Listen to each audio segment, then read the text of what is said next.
Raghurama custodial torture కేసులో దూకుడు పెంచింది SIT. IPS PV Sunil Kumar కు ఉచ్చు బిగుస్తోంది. డిసెంబర్ 4న విచారణకు రావాలంటూ నోటీసులు ఇచ్చింది. వైసీపీ సర్కార్ హయాంలో అసలు ఏం జరిగింది? రఘురామని ఎందుకు టార్గెట్ చేశారు?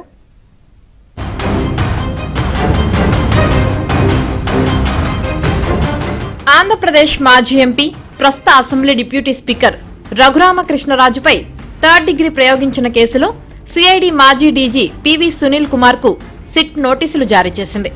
డిసెంబర్ 4వ తేదీన గుంటూరులో విచారణకు రావాలని ఆదేశించింది.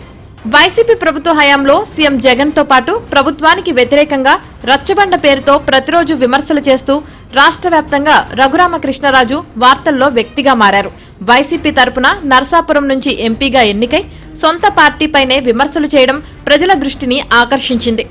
రఘురామ విమర్శలను తట్టుకోలేని జగన్ ప్రభుత్వం ఆయన ప్రజల మధ్య వైషమ్యాలను రెచ్చగొడుతున్నారని, వర్గాలుగా విడదీసి శాంతి భద్రతల సమస్యలు సృష్టిస్తున్నారని రాజద్రోహం కేసు నమోదు చేసింది. ఆయన్ను గుంటూరు సిఐడి పోలీసులు అరెస్టు చేసి ఒక రాత్రి అంతా పోలీస్ స్టేషన్లో ఉంచి థర్డ్ డిగ్రీ ప్రయోగించారు.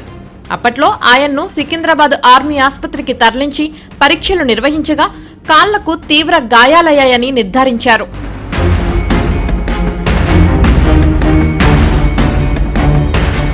తనపై థర్డ్ డిగ్రీ ప్రయోగించి తీవ్రంగా హింసించారంటూ అప్పట్లోనే రఘురామకృష్ణరాజు కేంద్ర హోంమంత్రి, ఏపీ సీఎస్, డీజీపీకి ఫిర్యాదు చేశారు. కానీ వారి నుంచి ఎలాంటి స్పందన రాలేదు. 2024 ఎన్నికల్లో రఘురామకృష్ణరాజు ఉండి అసెంబ్లీ నియోజకవర్గం నుంచి పోటీ చేసి తెలుగుదేశం ఎమ్మెల్యేగా గెలుపొందారు. ఆ తర్వాత డిప్యూటీ స్పీకర్గా ఎన్నికయ్యారు. కూటమి అధికారంలోకి వచ్చిన వెంటనే తనపై థర్డ్ డిగ్రీ ప్రయోగించిన వ్యవహారంలో కేసు నమోదు చేయాలని గుంటూరు ఎస్పీకి ఫిర్యాదు చేశారు. దాంతో నగరంపాలెం పోలీస్ స్టేషన్లో కేసు నమోదు చేశారు.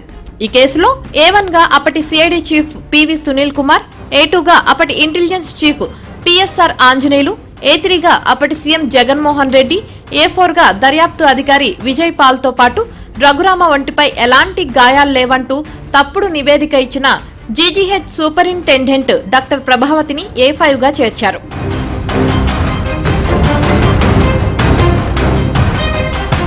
ఈ కేసులో తొలుత విజయ్ పాల్ ను అరెస్టు చేశారు. అప్పట్లో రఘురామ గుండెలపై కూర్చొని హింసించిన తులసిని కూడా జైల్లో వేశారు.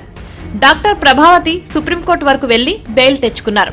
ఇక పిఎస్ఆర్ ఆంజనేయులను మరోసారి కేసులో సస్పెండ్ చేయడమే కాకుండా అరెస్టు చేసి జైలుకు పంపారు. అప్పట్నుంచి ఈ కేసులో పురోగతి కనిపించలేదు. తాజాగా A1 PV Sunil Kumar December 4న విచారణకు రావాలంటూ నోటీసులు పంపారు.